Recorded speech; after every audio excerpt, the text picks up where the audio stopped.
जय हिंद साथियों, मैं सुनील रोशन स्वागत करता हूं आपके अपने YouTube channel physical education arena में। हमारी थ्योरी क्लास कंटिन्यू चल रही है।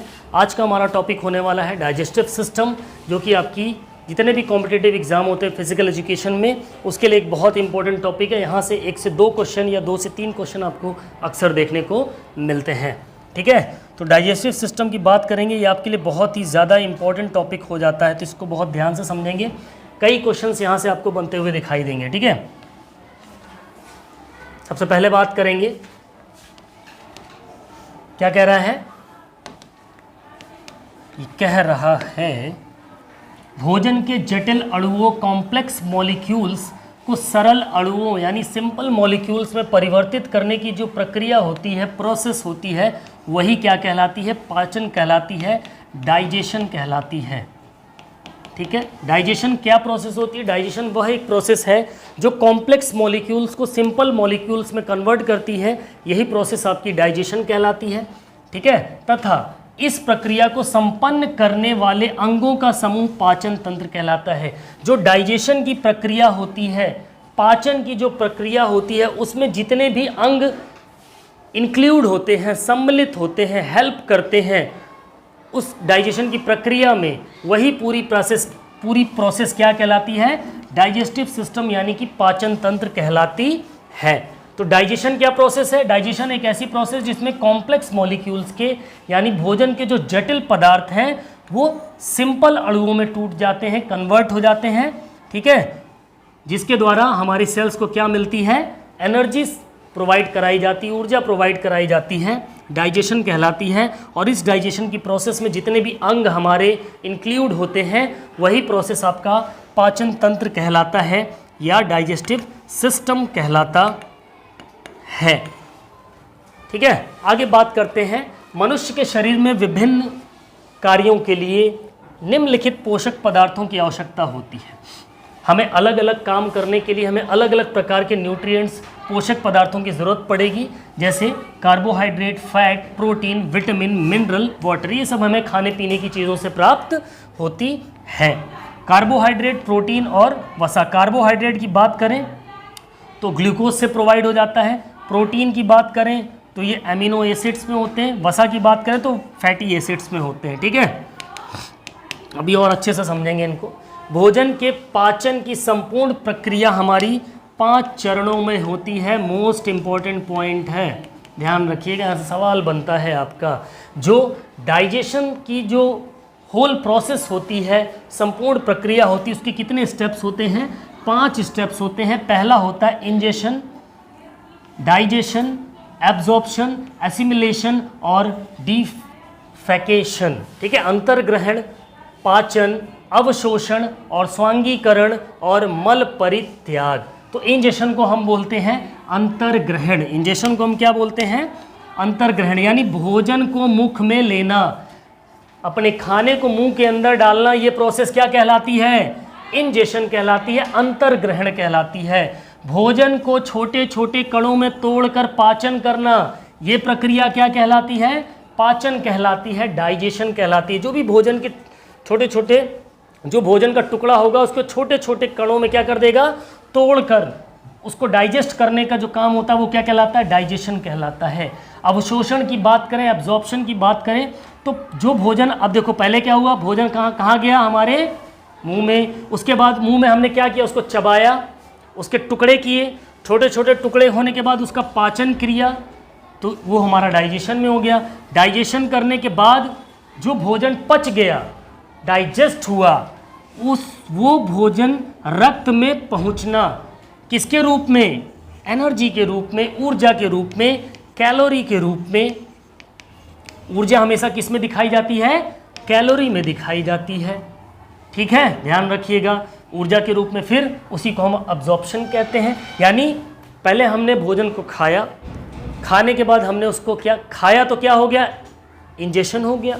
फिर हमने उसको चबाया, छोटे छोटे टुकड़े में काटा, चबाने की प्रोसेस में क्या हुआ? वो खाना पचा, डाइजेस्ट हो गया, तो वो प्रोसेस डाइजेशन हो गया। अब भोजन पच जाने के बाद अब उसका क्या होगा? अवशोषण होगा, एब्जॉर्प्शन होगा। यानी अब उसमें से जो मेन माल मसाला होगा ना, उसमें जो विटामिन होगा, प्रोटीन होगा, जो तुमने खाया होगा, वो किस में पहुंचाया जाएगा? ब्लड में। वो एनर्जी के रूप में जाएगा, कैलोरी के रूप में जाएगा, ब्लड में पहुंचाया जाएगा। इसके बाद ब्लड में पहुंचने के बाद उसका स्वांगीकरण होता है, एसिमिलेशन होता है, यानी ऊर्जा का उपयोग कार्य करने में। जो आप एक्टिविटी करेंगे, जैसे मैं खूब हाथ की कसरत कर रहा हूं तो उसका स्वांगीकरण मतलब उस हाथ में ज़्यादा एनर्जी भेजी जाएगी। आप जिस तरीके का काम करेंगे वहाँ पर एनर्जी भेजी जाएगी। फिर होता है मल परित्याग। फिर जो वेस्ट मटेरियल बच गया, डाइजेस्ट होने के बाद जो वेस्ट हो गया वो बाहर हो जाता है शरीर से। अपचे हुए भोजन को त्यागना गुदा द्वारा या एनस के द्वारा। तो ये 5 प्रोसेस है, इनका सीक्वेंस यही है। सीक्वेंस पूछता है, ध्यान रखिएगा, ठीक है। इसी पहले नंबर पे इंजेक्शन होगा, दूसरे नंबर पे डाइजेशन होगा, तीसरे नंबर पे एब्जॉर्प्शन होगा, चौथे पे एसिमिलेशन, पांचवे पे डिफेकेशन या मल परित्याग, ठीक है। आगे की बात करें तो मानव का जो पाचन तंत्र होता है साथियों, वो एक्चुअल में उसके कितने भाग होते हैं? 2 भाग होते हैं। ह्यूमन डाइजेस्टिव सिस्टम के कितने भाग होते हैं? 2 होते हैं। एक होता है हमारा एलिमेंटरी कनाल के द्वारा, दूसरा होता है एसेसरी डाइजेस्टिव ग्लैंड्स के द्वारा, यानी आहार नाल और सहायक पाचक ग्रंथियों के द्वारा। अब बात करते हैं आहार नाल में, तो आहार नाल में हमारी कितनी चीज़ें आ जाती हैं? यहाँ से भी क्वेश्चन पूछता है, ठीक है। पहला हमारा माउथ एंड बकल कैविटी, यानी कि मुख एवं मुख गुहा। ग्रास नली यानी ईसोफेगस या फूड पाइप बोलते हैं जिसको हम, ठीक है। अमाशय स्टोमक, हमारा पेट का हिस्सा। छोटी आंत यानी स्मॉल इंटेस्टाइन, बड़ी आंत यानी लार्ज इंटेस्टाइन, और गुदा यानी कि एनस, जहाँ से वेस्ट मटेरियल, अपचा हुआ भोजन बाहर निकल जाता है सुबह सुबह, शाम शाम को, है। तो आहार नाल के अंदर कितने पॉइंट्स होंगे? हमारे 6 पॉइंट होंगे, इनके नाम आपको ध्यान रखते हैं। वहीं अगर हम सहायक पाचक ग्रंथियों, ये तो हो गया क्या, ये अपना काम करती हैं अलग से। 2 प्रकार के डाइजेशन का मतलब अलग अलग प्रकार के अलग अलग तरीके से काम होता है, ठीक। पाचक ग्रंथियों की बात करें, हमारे शरीर के अंदर कुछ ग्लैंड्स होती हैं, कुछ ग्रंथियां होती हैं। ये तो अपना काम करती हैं भाई। मुख और मुख गुहा क्या काम करता है? मुख में हमने खाना डाला, चबाया, ग्रास नली के थ्रू होते हुए हमारे पेट में पहुंचा, स्टोमक में पहुंचा। पहले कहाँ जाएगा भाई? मुंह में ही तो जाएगा। चबाया, चबाने वाने के बाद कहाँ पहुंच गया? ईसोफेगस, हमारी ग्रास नली में। इसके द्वारा होता हुआ कहाँ पहुंचा? हमारे स्टोमक में पहुंचा। स्टोमक के बाद फिर किस में जाएगा? पहले छोटी आंत में जाता है, किस में जाएगा? फिर किस में जाएगा? बड़ी आंत में जाएगा। फिर उसके बाद आखिरी हिस्सा सीधे बाहर, पूरा बाहर की वेस्ट बाहर जाता है, जो अपचा हुआ होता है, ठीक है। लेकिन कुछ ग्रंथियां भी सहायता करती हैं किस काम में? भोजन को पचाने में। कौन कौन सी ग्रंथियां? हमारी सैलिवरी ग्लैंड्स, हमारी लार ग्रंथियां होती है। हमारे मुंह में लार बनती है ना, थूक बनता है, लार बनती है, वो सैलिवरी ग्लैंड्स के माध्यम से बनती है लार ग्रंथि। जब भी हम खाना खाएंगे तो क्या खाना सूखा रहता है? जैसे ही डालोगे अंदर लिरबरा लिरबरा चिपचिपा चिपचिपा हो जाता है। किसकी वजह से? ये अपना काम चालू कर देती हैं, उसमें वो तरल पदार्थ छोड़ देती हैं, लार छोड़ देती हैं, जिसकी वजह से वो सॉफ्ट हो जाता है खाना, और आसानी से हमारे गले के अंदर क्या हो जाता है? सट्ट से अंदर सरक जाता है, ठीक है। फिर आता है हमारा जठर ग्रंथि, जो हमारे गैस्ट्रिक ग्लैंड्स होती हैं, अलग अलग प्रकार के जूस निकालते हैं। क्या निकालते हैं? Chemicals, juice. वो उनको तोड़ने का, मान लो कोई ऐसी चीज़ खा गए जो कठोर है, चबाने के बाद भी अंदर चली गई, तो वो क्या करेंगी? ये उसको तोड़ने फोड़ने का काम कर देती हैं। यकृत, फिर लीवर से कुछ रस निकलेगा, फिर पित्ताशय से भी कुछ रस निकलेगा, अग्नाशय से, पैनक्रियास से निकलेगा, और आंत ग्रंथि इंटेस्टाइन ग्लैंड से भी कुछ रस निकलेगा। इन सारे अलग अलग केमिकल्स क्या काम करते हैं? भोजन को पचाने का काम करते हैं। केवल इतने से ही काम नहीं चलेगा, इनको कम मेहनत करनी पड़े, इसलिए ये केमिकल भेजती हैं इनके अंदर। क्या भेजती हैं? ताकि हमारा जो भोजन हो वो जल्दी डाइजेस्ट, आराम से बढ़िया से डाइजेस्ट हो जाए। कभी कभी होता है ना, वो खाइए किसी ने जामुन खाते खाते अचानक सट्टे से अंदर चली जाती। किसकी किसके गई है? कमेंट करके बताना कितने लोग गई हैं। अब जब आपने क्या किया होगा? उस मल को त्यागा होगा, तो क्या वो जामुन का बीज खड़ा खड़ा निकल आया? टूट फूट के निकला ना, वेस्ट मटेरियल के तौर पे। वो किसने काम किया? वो इनके केमिकल के द्वारा ही उसको क्या कर दिया गया? अंदर तोड़ फोड़ डाला गया। समझ में आया कि ये हमारी ग्लैंड्स क्या काम करती हैं। ठीक है, इतनी चीज़ क्लियर हुई। आगे देखो, इंपॉर्टेंट पॉइंट है, इनको ध्यान से करके नोट कर लीजिएगा। कुछ ऐसा हमारा पाचन तंत्र के जो हिस्से होते हैं, हमारा ग्रास नली होता है जिसको हम क्या बोलते हैं, फूड पाइप बोलते हैं। क्या बोलते हैं? Food pipe. पाइप में क्या होता है, पानी जाता है, कोई रास्ता होता है, तो यहीं से हमारा फूड क्या होता है, कहाँ पहुँचता है, अमाशय में। अमाशय बोले तो स्टोमक। स्टोमक यानी कि हमारा ये वाला हिस्सा। स्टोमक के बाद फिर कहाँ जाएगा, छोटी आंत में जाएगा कि बड़ी आंत में जाएगा? स्टोमक के बाद कहाँ जाएगा, छोटी आंत में। छोटी आंत से होते हुए फिर कहाँ जाएगा, हमारी बड़ी आंत में। बड़ी आंत से होते हुए कहाँ निकल जाएगा, ये वेस्ट मटेरियल सारा जो अपचा हुआ भोजन होगा वो बाहर हो जाएगा एनस के द्वारा। ठीक है, फिर हमारी जो ये कौन सा था, ये तो था कौन सा, आहार नाल का सिस्टम था। 6 पॉइंट बताए थे ना, आहार नाल। तो ये आहार नाल का सिस्टम है। किसका सिस्टम है, ये हमारे आहार नाल का सिस्टम है। ठीक है, इसमें कितने पॉइंट्स होते हैं, 6 पॉइंट आपको देखना। पहला हमारा food pipe, stomach, small intestine, large intestine और एनस के द्वारा वेस्ट मटेरियल बाहर। ठीक है, फिर अब बात करते हैं किसकी, ग्रंथियों की। जो कौन कौन सी ग्रंथियां होती हैं, जैसे हमारी लार ग्रंथि यानी कि सैलिवरी ग्लैंड्स। कौन सी ग्लैंड्स, सैलिवरी ग्लैंड्स जो होती हैं वो क्या करती हैं, जैसे ही आपने भोजन को कहाँ डाला, मुंह के अंदर, तो ये अपना लार क्या करेंगी, इस भोजन में पहुंचाने का काम करेंगे। सैलिवरी ग्लैंड्स हमारे यहाँ पर पाई जाती हैं। कनपटी, कहाँ थप्पड़ पड़ता है, कितने लोग खाए हो, देखो सारे के हाथ उठ गए, बोल मत देना कहीं पे। ठीक है, तो लार ग्रंथियां हमारी कनपटी के पास होती हैं यहाँ पर। ठीक है, ये क्या काम करती हैं, भोजन को सॉफ्ट करने का काम कर देती हैं, चिपचिपा कर देती हैं, जिससे क्या होता है, हमारे जो फूड पाइप होती है इसमें खाना आराम से क्या हो जाता है, फिसल जाता है, सरक जाता है। फिर लीवर एक बहुत इंपॉर्टेंट पार्ट है हमारे किसका, डाइजेस्टिव सिस्टम का। ठीक है, ध्यान रखिएगा। फिर पित्ताशय भी होता है, गॉल ब्लैडर, अग्नाशय पैनक्रियास, इंसुलिन वगैरह क्रिएट करती हैं, भी आगे पढ़ेंगे इनके बारे में। ठीक है, चलो अब आओ पहले हम एलिमेंट्री कैनाल में पहला टॉपिक हमारा क्या आता है, mouth and buccal cavity. Mouth and buccal cavity. ठीक है, तो पहले बात करेंगे मुख एवं मुख गुहा। माउथ एंड बकल कैविटी ये हमारे किसका हिस्सा है, किसका हिस्सा है, एलिमेंट्री कैनाल का। यहां से क्वेश्चन आपसे पूछता है, एलिमेंट्री कैनाल आपसे क्वेश्चन पुटअप करेगा कि हमारा मुख और मुख गुहा किसका पार्ट होता है, तो किसका पार्ट होता है, एलिमेंट्री कैनाल का पार्ट होता है। तो पाचन मुख गुहा माउथ एंड बकल कैविटी से प्रारंभ होता है। हमारा डाइजेशन कहाँ से शुरू हो जाता है, हमारे मुख और मुख गुहा या बकल कैविटी से स्टार्ट हो जाता है। तो पाचन की प्रक्रिया कहाँ से शुरू होती है, और जब नॉर्मली पूछा जाए तो यहाँ से बोल देते हैं, पेट से शुरू होती है। कहाँ से शुरू हो जाती है, आपके खाना खाते ही स्टार्ट हो जाती है, कहाँ से, आपके मुख और बकल कैविटी से।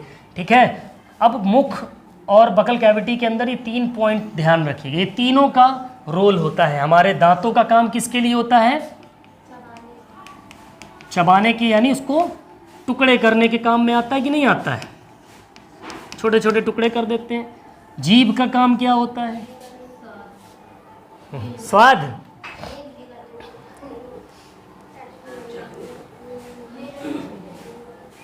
टेस्ट, जीभ से भी तरल निकलते हैं। ठीक है, जीभ भी तो आपको सहायता करती है, क्या सहायता करती है, उसको नीचे ले जाने में, उसको मूव कराने में जीभ क्या करती है, उसकी सहायता करती है। लार ग्रंथियां क्या करती हैं, उसमें लार को मिलाती हैं, सलाइवा को मिलाती हैं। ठीक है, जिससे खाना चिपचिपा हो जाता है, आराम से सरक जाता है। चलो, सैलिवरी ग्लैंड्स कहाँ होते भी बताई मैंने, हमारी कनपटी में। कहाँ होती है, कनपटी। कहाँ होती है, कनपटी में। कनपटी नहीं दिया होगा। ठीक है, चलो लार ग्रंथियों की बात करें, सैलिवरी ग्लैंड्स की, तो एक इंपॉर्टेंट पॉइंट है, यहाँ से सवाल आपसे पुटअप होते हैं। तो दिख रही है सैलिवरी ग्लैंड्स की अगर हम बात करें तो कितनी सैलिवरी ग्लैंड्स दिख रही हैं आपको, यहाँ पर 3 सैलिवरी ग्लैंड्स होती हैं। कितनी, कितनी?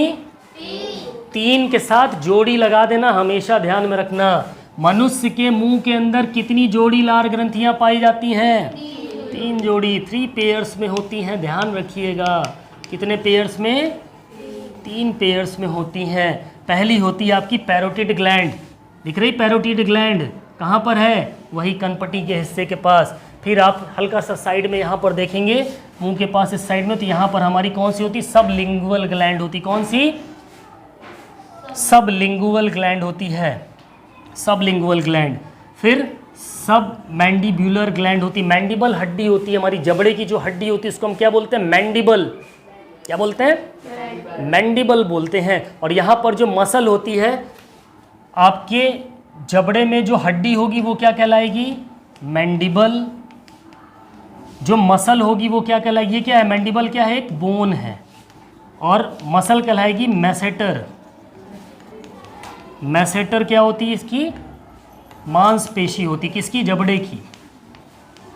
सबसे शरीर की सबसे मजबूत मांसपेशी हमारे जबड़े में होती है। शरीर की सबसे मजबूत हड्डी हमारे जबड़े में होती है। ठीक है, ये 3 प्रकार की सैलिवरी ग्लैंड्स होती हैं, इनको आपको ध्यान में रखना, इनकी लोकेशंस भी ध्यान में रखनी है। बात करें हम पैरोटिड ग्लैंड की, किसकी? पैरोटिड ग्लैंड की बात करें तो ये सबसे बड़ी लार ग्रंथि होती है। आपसे सवाल पूछेगा कि मुंह के अंदर सबसे बड़ी सैलिवरी ग्लैंड, सबसे लार्जेस्ट सैलिवरी ग्लैंड या बड़ी लार ग्रंथि कौन सी होती है? तो वो कौन सी होती है? पैरोटिड होती है। कौन सी होती है? पैरोटिड होती है। पैरोटिड ग्लैंड सबसे क्या होती है? बड़ी होती है। सबसे छोटी कौन सी होती है? सबलिंगुअल। सबलिंगुअल क्या होगी? सबसे छोटी होगी, ध्यान रखिएगा। ठीक है, सबलिंगुअल सबसे छोटी लार ग्रंथि होती है और पैरोटिड जो होती है सबसे बड़ी होती है। रासायनिक पाचन लार के द्वारा किया जाता है। हमारे मुंह में 1 से लेकर 1.5 लीटर लार प्रतिदिन निकलती है। कितनी लार निकलती है? कितनी सलाइवा निकलती है? 1 से लेके 1.5 लीटर लार निकलती है, ध्यान रखिएगा। ठीक है, अगली की बात हम करें तो लाइजोजाइम लार में मौजूद एक जीवाणु रोधी एजेंट के रूप में होता है। हमारी लार में क्या मौजूद होता है? लाइजोजाइम मौजूद होता है। हमारी लार के अंदर क्या मौजूद होता है? लाइजोजाइम मौजूद होता है। ये लाइजोजाइम क्या है? ये एक जीवाणु रोधक एजेंट है। बैक्टीरिया से बचाने वाला एक आदमी है, एक कर्मी है, एक एजेंट है। किससे बचाता है? बैक्टीरिया से प्रोटेक्शन देता है। किससे प्रोटेक्शन देता है? बैक्टीरिया से प्रोटेक्शन देने का काम करता है। कौन काम करता है? लाइजोजाइम काम करता है। लाइजोजाइम मुंह में बैक्टीरिया को क्या करता है? मार डालता है, खल्लास कर देता है। क्या कर देता है? Kills bacteria present in mouth. हमारे मुंह के अंदर जितने बैक्टीरिया प्रेजेंट होते हैं, लाइजोजाइम उसको किल करने का काम करता है, उसकी हत्या करने का काम करता है। लार ग्रंथि से एंजाइम निकलते हैं। हमारी सैलिवरी ग्लैंड से क्या निकलते हैं? एंजाइम्स निकलते हैं, ध्यान दीजिएगा, जो पाचन में क्या करते हैं? मदद करते हैं। लार ग्रंथियों के मुख्य रूप से कितने प्रकार होते हैं?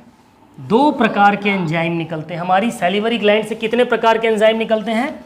2 प्रकार से। पहला होता है लाइसोजाइम्स, जो क्या काम करता है? बैक्टीरिया को क्या कर देता है? किल कर देता है, मार देता है। दूसरा होता है टाइलिन। क्या होता है? टाइलिन। दूसरा क्या होता है? टाइलिन। ठीक है, फिर लाइसोजाइम की अगर हम बात करें तो लाइसोजाइम सभी बताया मैंने, ये एक एजेंट के रूप में काम करता है। कैसा एजेंट? बैक्टीरिया को मारने वाले एजेंट के रूप में काम करता है। लाइसोजाइम्स मुंह में जितने भी बैक्टीरिया होते हैं उसको क्या कर डालता है? मार डालता है। टाइलिन की अगर बात करें तो टाइलिन एंजाइम जो होता है वो कार्बोहाइड्रेट यानी कि जो स्टार्च होता है उसका डाइजेशन करता है, उसका पाचन करता है। एक इंपॉर्टेंट पॉइंट है, यहाँ से सवाल आपके सामने आते हैं। ठीक है, टाइलिन एंजाइम भोजन में मौजूद स्टार्च को माल्टोज में परिवर्तन करता है। ये भी एक इंपॉर्टेंट पॉइंट है। क्या करता है टाइलिन एंजाइम? स्टार्च को यानी कार्बोहाइड्रेट को किस में बदल देता है? माल्टोज में बदल देता है। लार ग्रंथियों में भी हम चल रहे हैं तो कभी कभी पैरोटिड ग्लैंड विषाणु द्वारा संक्रमित हो जाती है। जो बाहर से वायरस वगैरह होते हैं उन वायरसेस के द्वारा हमारी जो पैरोटिड ग्लैंड होती है वो क्या हो जाती है? बेचारी बीमार हो जाती है, संक्रमित हो जाती है, जिससे क्या होता है? हमारी लार ग्रंथियों में क्या आ जाती है? स्वेलिंग आ जाती है, सूजन आ जाती है। यहाँ पर अगर आपने देखा होगा गलसुआ फूल आता है, पिछले साल खूब हुआ था, है, इसी को हम क्या बोलते हैं, मम्प्स। हमारे लार ग्रंथियों में क्या आ जाती है, सूजन आ जाती है, किसकी वजह से, मम्प्स के जो वायरस होते हैं वो हमारी लार ग्रंथियों को, पैरोटिड ग्लैंड को क्या कर देती हैं, बीमार कर देती हैं, संक्रमित कर देती हैं, जिससे कौन सी बीमारी हो जाती है, गलसुआ यानी कि मम्प्स हो जाती है। क्या हो जाती है, मम्प्स हो जाती है। डिस्टर्ब कर रही है, ठीक है। तो मुख में पचा हुआ भोजन, एक पॉइंट ये भी है, जो हमारे मुंह में भोजन पच जाता है वो क्या कहलाता है, बोलस कहलाता है। इंपॉर्टेंट पॉइंट है, ध्यान रखना, बोलस कहलाता है। क्या कहलाता है, बोलस।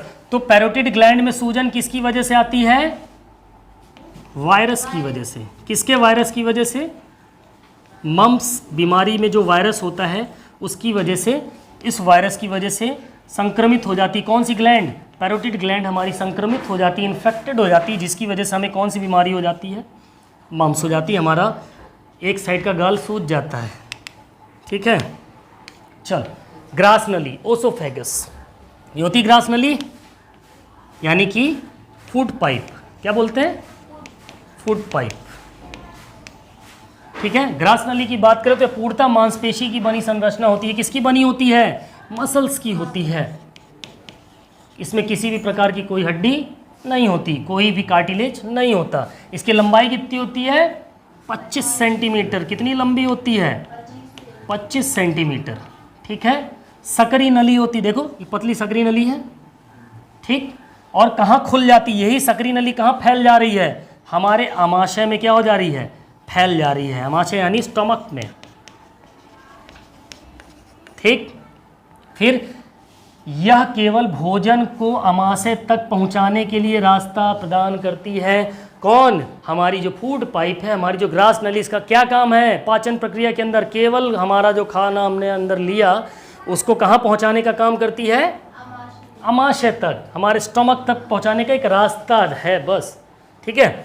इसमें पाचन की, इसमें किसी भी प्रकार का कोई पाचन की क्रिया नहीं होती है, मात्र एक क्या है, रास्ता है, ठीक है। इसमें क्रमांकुचन यानी पेरिस्टालिसिस क्रिया के कारण भोजन नीचे सरकता है। इसमें जो क्रमांकुचन होता है उसी के कारण भोजन क्या हो जाता है, ऊपर से नीचे सरक जाता है, ठीक है। चलो स्टमक की बात करते हैं, यानी आमाशय। मुख गुहा के बाद ग्रास नली से होते हुए हमारा जो भोजन है सीधे कहाँ पहुंच जाता है, हमारे स्टमक में पहुंच जाता है, आमाशय में पहुंच जाता है। आमाशय आहार नली का सबसे चौड़ा भाग होता है, ध्यान रखिएगा, ये भी एक पार्ट है, जो कि थैलीनुमा होता है। थैली की तरह है कि नहीं ये है। इस आमाशय में लगभग 4 घंटे तक भोजन रहता है। इंपॉर्टेंट पॉइंट ध्यान रखना, इसके अंदर ये जो खाना है वो कितनी देर तक रहता है, 4 घंटे तक। आमाशय को 3 भागों में बांटा गया, ठीक है। पहला, ऊपर वाला जो भाग होता है उसे हम कार्डियक पार्ट कहते हैं। जो आमाशय का ऊपरी हिस्सा होता है, कौन सा, ये वाला हिस्सा, ये क्या कहलाता है, कार्डियक कहलाता है, ठीक है, ठीक। जो बीच वाला भाग होता है फंडिक पार्ट कहलाता है। ये जो बीच वाला भाग है, ये जो आपका बीच वाला भाग है, ये रेड कलर से दिख रहा है ना अंदर वाला, ये क्या कहलाता है, फंडिक कहलाता है। क्या कहलाता है, फंडिक कहलाता है। फिर जो आखिरी वाला पार्ट होता है अंदर, सबसे अंदर वाला गहराई वाला, पाइलोरिक पार्ट कहलाता है। क्या कहलाता है, सॉरी एक मिनट, ये येलो वाला आपका क्या कहलाएगा, ये पाइलोरिक कहलाएगा। क्या कहलाएगा, पाइलोरिक, ये सबसे भीतरी पार्ट है। ये वाला जो हिस्सा है, कौन सा, ये वाला जो हिस्सा, ये क्या कहलाएगा, ये फंडिक कहलाएगा, ठीक है। क्लियर इतनी चीज। चल कार्डियक की बात करते हैं। जो ऊपर का हिस्सा है हमारे स्टोमक का, कार्डियक की अगर हम बात करें तो कार्डियक ऑक्सेंटिक सेल्स का बना होता है। किसका, ऑक्सेंटिक सेल्स का, सॉरी, कार्डियक में ऑक्सेंटिक सेल से हाइड्रोक्लोरिक एसिड निकलता है। कार्डियक में जो ऑक्सेंटिक सेल्स होते हैं उनसे कौन सा एसिड निकलता है, HCl निकलता है, हाइड्रोक्लोरिक एसिड निकलता है, जो जीवाणुओं को नष्ट कर देता है, ठीक है, जो बैक्टीरिया को किल कर देता है, मार देता है, भोजन को अम्लीय बना देता है, एसिडिक बना देता है, तथा एंजाइम की क्रिया को फास्ट कर देता है, स्पीड बढ़ा देता है। यही आपके किसका काम है, कार्डियक का काम होता है। कार्डियक की बात करें हम, फिर दूसरा पार्ट हमारा सेकंड वाला जो पार्ट हो जाता है हमारा फंडिक जो पार्ट हो जाता है, ठीक है। सो फंडिक के पार्ट की अगर हम बात करें, अच्छा ये अंदर वाला फंडिक पार्ट ही है, ठीक है। तो फंडिक या भोजन अधिक समय तक आमाशय में रोक कर रखता है। आमाशय के अंदर जो भोजन 4 घंटे तक रुकता है, किसकी वजह से रुकता है? फंडिक भाग की वजह से रुकता है, ठीक है। इसमें रियुगे पाए जाते हैं। क्या पाए जाते हैं? रज पाए जाती हैं, जिनकी संरचना कांटे नुमा होती है। भूख लगने पर रज चुभता है। अब समझ में आया? ये रज ही होता है कटीला टाइप का। जब आपको भूख लगती तो पेट में दर्द होता है, तो किसकी वजह से होता है? रियुगेई के द्वारा। किसके द्वारा? रियुगेई के द्वारा। यह पेट की सतह का क्षेत्रफल बढ़ाता है। भोजन को समायोजित करने के लिए पेट को फैलने देना और भोजन पचाने के लिए उसे रोक कर रखता है। जब भी हम खाना खाते तो जगह बढ़ती है ना पेट की, किसकी वजह से बढ़ती है? इसी की वजह से बढ़ती है, रियुगेई की वजह से बढ़ती है, ठीक है। और भोजन को डाइजेस्ट करने के लिए ये क्या करता है? भोजन को रोक के रखता है, ताकि भोजन अच्छे से क्या हो जाए? पच जाए। ओके, नेक्स्ट पाइलोरिक भाग जो होता है, सबसे भीतरी भाग, सबसे निचला भाग, जो ये एरिया होता है, ये क्या एरिया होता है? पाइलोरिक एरिया ये होता है, ठीक है। तो पाइलोरिक वाले भाग में जठर ग्रंथि यानी कि जो पाइलोरिक ग्लैंड्स होती हैं, जिससे कौन सा जूस निकलता है? जठर जूस या जठर रस या गैस्ट्रिक जूस निकलता है। एक इंपॉर्टेंट पॉइंट है, पाइलोरिक ग्लैंड से कौन सा जूस निकलता है? गैस्ट्रिक जूस निकलता है। जठर रस में कितने प्रकार के एंजाइम पाए जाते हैं? 2 प्रकार के एंजाइम्स पाए जाते हैं, पेप्सिन और रेनिन।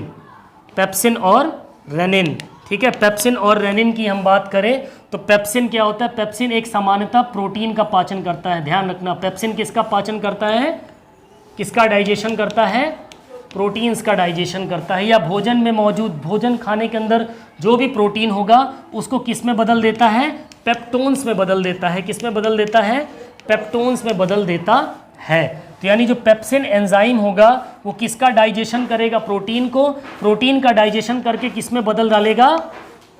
पेप्सिन जब प्रोटीन का डाइजेशन करेगा तो हमें क्या मिल जाएगा? पेप्टोन्स मिल जाएगा। वहीं हम रेनिन की बात करें तो ये दूध को पचाने में मदद करता है। इंपॉर्टेंट पॉइंट है, किसको पचाने में मदद करता है? दूध को। जब हम दूध पीते तो उसको पचाने में कौन मदद करता है? रेनिन। रेनिन क्या एक प्रकार का एंजाइम है, या एक विशेष प्रकार का एंजाइम है जो बच्चों में ज़्यादा मात्रा में स्रावित होता है। सबसे ज़्यादा किसके अंदर निकलता है? ये बच्चों में। या दूध में मौजूद कैसीन प्रोटीन को कैल्शियम पैराकैसिनेट के रूप में बदल देता है। दूध में कौन सा प्रोटीन पाया जाता है? कैसीन क्या है? एक प्रकार का प्रोटीन है जो किस में मिलता है? दूध में पाया जाता है। और यही रेनिन क्या करता है? उस प्रोटीन को किस में बदल देता है? पैराकैसिनेट में बदल देता है। किस में बदल देता है? पैराकैसिनेट में बदल देता है, यानी कि दही में बदल देता है, कर्ड में बदल देता है। कैल्शियम पैरासेट। देखो, रेनिन से कैसीन, कैसीन किस में मिलता है? दूध में, ठीक। और इसको कैल्शियम पैराकैसिनेट या दही में, उस दूध से किस में बदल जाता है? कैल्शियम पैराकैसिनेट में बदल जाता है, दही के फॉर्म में हो जाता है, ठीक है। चलो, छोटी आंत की बात करें, small intestine. So small intestine की हम बात करें, यह आहार नाल का सबसे लंबा भाग होता है, ठीक है। जो हमारी बड़ी आंत होती है वो लंबाई में क्या होती है? छोटी होती है। जो छोटी आंत होती है लंबाई में क्या होती है? बड़ी होती है, ठीक है। तो 6 से 7 मीटर तक लंबी होती है, यहाँ से उस दीवार तक हो सकती है लंबी, पेट के अंदर इतना है। 20 से 30 फुट, ठीक है। आमाशय में पाचन क्रिया संपन्न होने के बाद भोजन छोटी आंत में पहुंचता है, जहां भोजन का पाचन तथा अवशोषण की क्रिया की जाती है। एब्जॉर्प्शन की प्रोसेस होती है। एब्जॉर्प्शन की प्रोसेस में क्या बताया था? ब्लड के अंदर पहुंचाया जाता है, जो मेन माल होता है, जिससे क्या मिलती है? एनर्जी मिलती है, ऊर्जा। संपूर्ण आहार नाल की जो लंबाई होती है लगभग 9 मीटर या 32 फीट होती है। संपूर्ण पूरी जो आहार नाल होती है कितनी लंबी होती है? 32 फीट की होती है। पाचन संबंधित अधिक कार्य छोटी आंत में होते हैं। सबसे ज़्यादा काम अगर डाइजेशन का होता है तो किस में होता है? स्मॉल इंटेस्टाइन में, छोटी आंत में। बड़ी आंत में ज़्यादा काम नहीं होता है। सबसे ज़्यादा किस में होता है? छोटी आंत में। 3 भाग में बढ़ती है हमारी छोटी आंत। आपसे पूछा जाता है ये सवाल कि स्मॉल इंटेस्टाइन के पार्ट को सही क्रम में लिखिए। तो सबसे नंबर 1 पे ड्यूडेनम, ज्यूजेनम और इलियम, DJI ध्यान रखिएगा। ड्यूडेनम, ज्यूजेनम, इलियम, इसका सीक्वेंस भी यही होगा। ये 3 भाग में बटी होती है, ड्यूडेनम, ज्यूजेनम और इलियम। ड्यूडेनम होता है जो छोटी आंत का वो स्टार्टिंग वाला हिस्सा होता है, जो किससे जुड़ा होता है, हमारी स्टमक से जुड़ा होता है। किससे जुड़ा होता है, स्टमक से। ज्यूजेनम की बात करें, पिंक वाला हिस्सा क्या होता है, दूसरा नंबर का पार्ट आपका ज्यूजेनम होता है, और इलियम आपका ये वाला पार्ट होता है। क्लियर हुआ? तो ये 3 हिस्से में क्या बटी होती है हमारी छोटी आंत, स्मॉल इंटेस्टाइन। लीवर की बात करें, लीवर का भी बहुत इंपॉर्टेंट रोल होता है पाचन प्रक्रिया में। ठीक है, यकृत शरीर की सबसे बड़ी ग्रंथि, ध्यान रखना, largest gland of our body. हमारे शरीर की जो सबसे बड़ी ग्रंथि होती है वो कौन सी होती है, लीवर होती है, यकृत होती है। ठीक है, क्लियर होती चीज। और ये हमारे कहाँ पर लोकेटेड होती है, या मानव शरीर की सबसे बड़ी ग्रंथि या पित्तरस, बाइल जूस का निर्माण करती है। किसका निर्माण करती है, बाइल जूस का निर्माण करती है, जिसे पित्ताशय यानी कि गाल ब्लैडर में संग्रहित किया जाता है। पित्ताशय की बात करें तो नाशपाती के आकार की एक थैली होती है। किसके आकार की, खाए हो ना नाशपाती, तो उस नाशपाती के आकार की क्या होती है, एक थैली होती, जिसमें यकृत से निकलने वाला, यकृत से क्या निकलता है, बाइल जूस निकलता है। यही बाइल जूस उस नाशपाती के आकार वाली जगह में क्या हो जाता है, स्टोर हो जाता है, जमा हो जाता है। ठीक है, पित्त पीले और हरे रंग के होते हैं, ध्यान रखना। पित्त का रंग कैसा होता है, येलो और ग्रीन। ठीक है, क्षारीय द्रव होता है, बेसिक होता है। कैसा होता है, बेसिक होता है, क्षारीय द्रव होता है, जिसका पीएच मान भी पूछ लेगा, 7.7 इसकी पीएच वैल्यू होती है। और यह भोजन के माध्यम को क्या कर देता है, बेसिक कर देता है, क्षारीय कर देता है। पित्ताशय में जब पथरी या स्टोन वगैरह हो जाता है, देखा ना, पित्त की थैली, पित्त की पथरी दवा से नहीं ठीक होती, उसका इलाज क्या होता है, ऑपरेशन। हमारे संजय सर अभी किस बीमारी से जूझ रहे हैं, इसी पित्त की थैली से जूझ रहे हैं, इसी वजह से छुट्टी पे चल रहे हैं ना। तो क्या लिखा है, पित्त की थैली का निर्माण हो जाता है जो ठीक नहीं हो सकता, इसलिए पूरे पित्ताशय को काट कर निकाल दिया जाता है।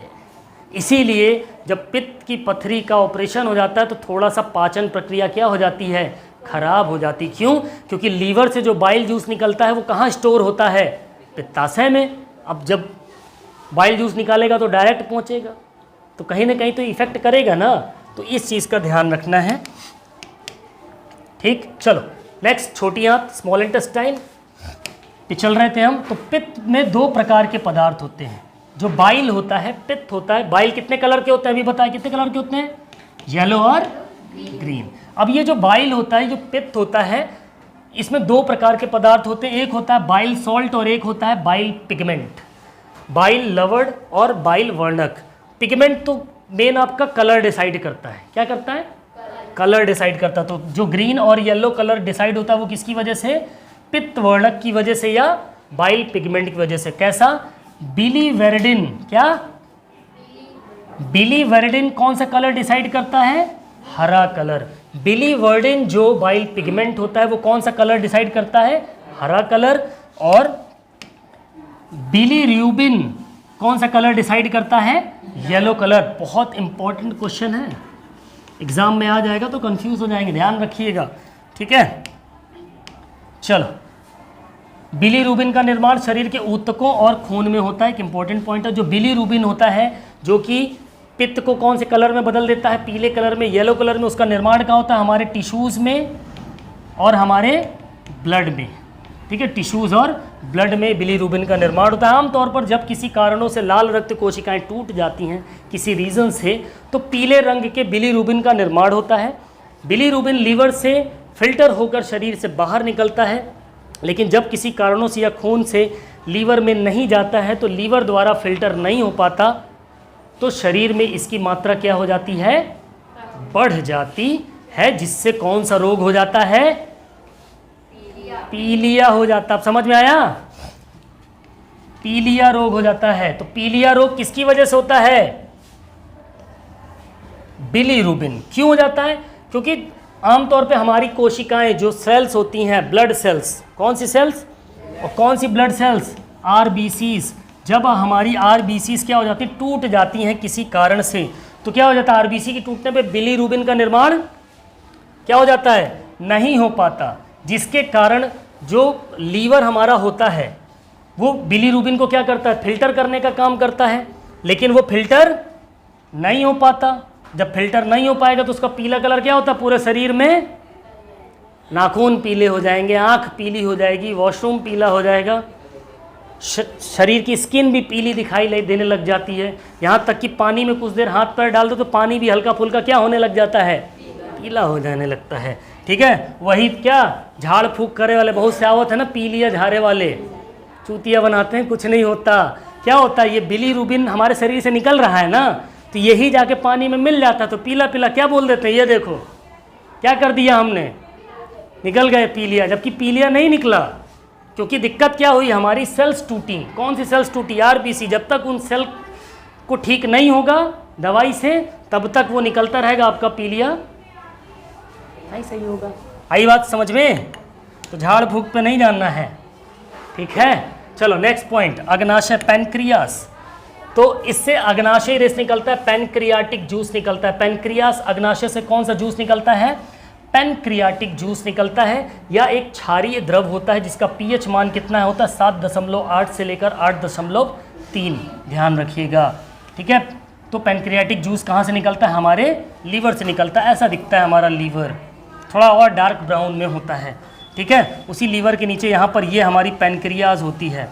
ठीक है, ठीक डिओडोनम के और लीवर के बीच में। ये क्या है, चलो बताओ, यही तो पित्ताशय है, दिख रहा है ना हरे कलर का। ठीक है, यही पथरी होती है इसके अंदर। ठीक है, अब बात करें, इसमें 3 प्रकार के मुख्य भोजन पदार्थ होते हैं। कौन कौन से, किसके अंदर, जो पैनक्रियाटिक अग्नाशय रस होता है उसमें 3 प्रकार के मेन भोज्य पदार्थ होते हैं। कौन कौन से, कार्बोहाइड्रेट होता है, वसा होती, प्रोटीन होती है। अब इसमें एक चीज़ बताओ, यहाँ से क्वेश्चन पुटअप होता है कि इन तीनों में से बताओ कमेंट करके किसमें हमें एनर्जी मिलती है, बताइएगा। चलो, कार्बोहाइड्रेट से एनर्जी मिलती है, मिलती है। वसा से मिलती है, मिलती है। प्रोटीन से किसी भी प्रकार की कोई एनर्जी नहीं मिलती है। कार्बोहाइड्रेट से हमें इंस्टेंट एनर्जी मिलती है। वसा से एनर्जी कब मिलती है, जब हम थकान की अवस्था में काम को लगातार करते रहे, अभी बहुत थक गए हैं, एनर्जी नहीं बची, फिर भी अगर हम उस काम को घिस रहे हैं तो वो एनर्जी कहाँ से निकल रही होगी, वसा से आ रही होगी। अक्सर आप बीमार पड़ जाते तो एकदम जान नहीं रहती शरीर में, लेकिन फिर भी जिंदा रहते हो ना, थोड़ा बहुत हाथ पैर हिला लेते हो, काम कर लेते हो, चल फिर लेते हो, किसकी वजह से, वसा की वजह से। क्लियर। तो ये क्या करते हैं, भोज्य पदार्थ को पचाने के लिए एंजाइम्स होते हैं जो संपूर्ण पाचक रस कहा जाता है। ये तीनों ही क्या है, ये एक प्रकार का संपूर्ण पाचक रस है। जो पैनक्रियाटिक जूस को हम और क्या कह सकते हैं, संपूर्ण पाचक रस कह सकते हैं, क्योंकि इसमें कार्बोहाइड्रेट, वसा और प्रोटीन तीनों पाया जाता है। अग्नाशय में जो 3 प्रकार के एंजाइम निकलते हैं वो कौन कौन से निकलते हैं, ट्रिप्सिन, एमाइलेज और लाइपेज। ध्यान रखना, कौन कौन से, ट्रिप्सिन, एमाइलेज और लाइपेज, इंपॉर्टेंट पॉइंट है। ठीक है, ट्रिप्सिन टूटता है किसमें, वसा में, फिर वसा में टूटने के बाद किसमें कन्वर्ट हो जाता है, फैटी एसिड में। एमाइलेज किसमें टूटता है, स्टार्च में, फिर ये शर्करा यानी शुगर का रूप ले लेता है। किसका, शुगर को। ट्रिप्सिन की बात करें प्रोटीन और पेप्टोन्स में, और इसके बाद ये पॉलीपेप्टाइड्स के रूप ले लेता है। छोटी आंत के अंदर अब बात करते हैं जूजिनम, ड्यूडेनम, जूजिनम और इलियम। ये क्या थे, 3 भाग है हमारे स्मॉल इंटेस्टाइन के। तो 3 भाग की बात करें तो ड्यूडेनम का जो आकार होता है किस आकार का होता है, यू आकार का होता है। ठीक है, जिसमें यकृत यानी लीवर तथा पैनक्रियास यानी कि अग्नाशय, ठीक है, में जाकर ये खुलते हैं, जिसके द्वारा द्रव स्रावित होता है या द्रव एंजाइम्स को सक्रिय करते हैं, जिससे भोजन का पाचन होता है। ज्यूजेनम की बात करें तो ड्यूडेनम के जो आगे वाला नेक्स्ट वाला जो हिस्सा होता है वो ज्यूजेनम कहलाएगा। ठीक है, जो भोजन को क्या करता है, छोटी आंत के नीचे वाले हिस्से में पहुंचाने का काम कर देता है। ज्यूजेनम में पाचन संबंधित कोई भी रासायनिक क्रिया नहीं होती। कि इंपॉर्टेंट क्वेश्चन है, ज्यूजेनम के अंदर किसी भी प्रकार की कोई पाचन की जो केमिकल प्रोसेस है, रासायनिक प्रोसेस है, वो नहीं होती है। इलियम या छोटी आंत का सबसे नीचे वाला हिस्सा होता है जो कई घुमावदार नलियों के रूप में होता है। तो हम बात कर रहे थे छोटी आंत से जो एंजाइम निकलता है, ठीक है, कौन कौन से, एरेप्सिन, सुक्रोज, सुक्रेज, माल्टेज, लैक्टेज और लाइपेज, ये पांचों नाम आपको याद होने चाहिए। ये पांचों जो एंजाइम होते हैं वो कहाँ से निकलते हैं, हमारी स्मॉल इंटेस्टाइन से निकलते हैं। इस चार्ट को भी ध्यान में रखिएगा आप लोग, ठीक है। अब बात करते हैं आगे। स्मॉल इंटेस्टाइन के अंदर की बात हो रही, तो छोटी आंत में भोजन का जो पाचन होता है वो जब कंप्लीट हो जाता है, यानी जो स्मॉल इंटेस्टाइन के अंदर जो डाइजेशन होता है वो क्या हो जाए, पूरा हो जाए, कंप्लीट हो जाए, उसके बाद जो भोजन बच गया है जो पचा नहीं है, ठीक है, ऐसे भोज्य पदार्थों को अवशोषित करने का काम किसमें होता है, छोटी आंत में एक विली होती है, क्या होती है, विलाई या विली होती है, उसके द्वारा पचाया जाता है। ध्यान समझना, जब हमारी छोटी आंत का पूरा जो डाइजेस्टिव प्रोसेस है, डाइजेशन का प्रोसेस है, पाचन की जो प्रक्रिया है वो समाप्त हो जाए, फिनिश हो जाए, लेकिन उसके बाद भी अगर कुछ चीज़ें उस भोजन के पदार्थ में बची रह जाए जो पची नहीं है, तो उस बचे हुए भोज्य पदार्थ को कौन पचाता है, विली पचाती है। कौन पचाता है, विली। और ये विली कहाँ मौजूद होती है, हमारी छोटी आंत में ही प्रेजेंट होती है, ठीक है। विली के कारण छोटी आंत के पृष्ठ क्षेत्रफल में वृद्धि हो जाती है, जिससे अवशोषण यानी कि एब्जॉर्प्शन का काम आसानी से किया जा सकता है। ये हमारी क्या है, छोटी आंत का हिस्सा है, क्या है, ये हमारी छोटी आंत है। लेकिन इसके अंदर देखोगे ना तो ये क्या है, यही विलीज हैं। ये क्या है, विलीज। ये बचे हुए भोजन को, जो छोटी आंत के अंदर भोजन नहीं पच पाता है, थोड़ा बहुत बच जाता है, उसको पचाने का काम कौन करती है, विली करती है, ठीक है। नेक्स्ट है, अब आते हैं हम लार्ज इंटेस्टाइन में बड़ी आंत की बात करते हैं। बड़ी आंत में भोजन के पाचन संबंधित कोई भी कार्य नहीं होता है। एक इंपॉर्टेंट पॉइंट ध्यान में रखना कि डाइजेशन से संबंधित कोई भी काम हमारी लार्ज इंटेस्टाइन में नहीं होता है, ठीक है, क्योंकि इसमें किसी भी प्रकार की कोई एंजाइम नहीं पाई जाती है। छोटी आंत में कितनी एंजाइम पाई जा रही थी, 5, लेकिन बड़ी आंत में किसी भी प्रकार की कोई एंजाइम नहीं मिलती, इसलिए इसमें किसी भी प्रकार की कोई पाचन प्रक्रिया नहीं होती, ठीक है। इसमें केवल जल का अवशोषण होता है, जो हम पानी वाली चीज़ें लेते हैं उसका ही एब्जॉर्प्शन किसमें होता है, बड़ी आंत में होता है। जब हम ज़्यादा पानी पी लेते हैं, पेट फूल जाता है, तो वो पानी कहाँ होता है, छोटी आंत में कि बड़ी आंत में, बड़ी आंत में होता है, ठीक है। बड़ी आंत को 3 भाग में विभाजित करते हैं, यहाँ से भी क्वेश्चन आपके पुटअप होते हैं। तो बड़ी आंत के जो 3 पार्ट है वो क्या है, कैकम, कोलॉन और कैशियम, रेक्टम, ठीक है, कैकम, कोलॉन और रेक्टम, ठीक है, ध्यान रखना, कैकम, कोलॉन और रेक्टम। कैकम आपका ये हिस्सा होता है, कोलॉन आपका ये वाला पार्ट होता है, और रेक्टम आपका कौन सा पार्ट होता है, आ गया, ये वाला हिस्सा होता है। एनस के ऊपर वाला जो हिस्सा होता है वो रेक्टम का पार्ट होता है। छोटी आंत के बाद भोजन में सीकम, सॉरी कैकम बोल दिया, सीकम में प्रवेश करता है। सीकम पेट में दाहिनी ओर होता है, हमेशा ध्यान देना, सीकम हमेशा पेट की किस ओर होता है, राइट साइड पे होता है, ठीक है, जिसके नीचे अपेंडिक्स पाया जाता है, ठीक है। क्या पाया जाता है, इसी सीकम के नीचे क्या मिलता है, अपेंडिक्स। ये पूंछ की तरह दिख रहा है ना, एक ठो सुई की तरह, ठीक है। ये हमारा क्या है, ये दिख रहा है नुकीला हिस्सा, ये अपेंडिक्स होता है। इसी का कभी कभी ये बढ़ जाती है तो पोंछना शुरू करती, बहुत दर्द होता है, इसको काट के बाहर निकाल देते हैं। इसका हमारे शरीर में कोई काम,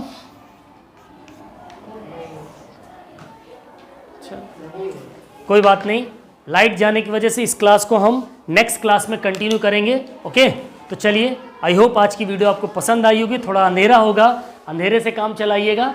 तो मिलते हैं अपनी नेक्स्ट वीडियो में, तब तक के लिए बाय बाय, टेक केयर, जय हिंद, वंदे मातरम, फिजिकल एजुकेशन जिंदाबाद।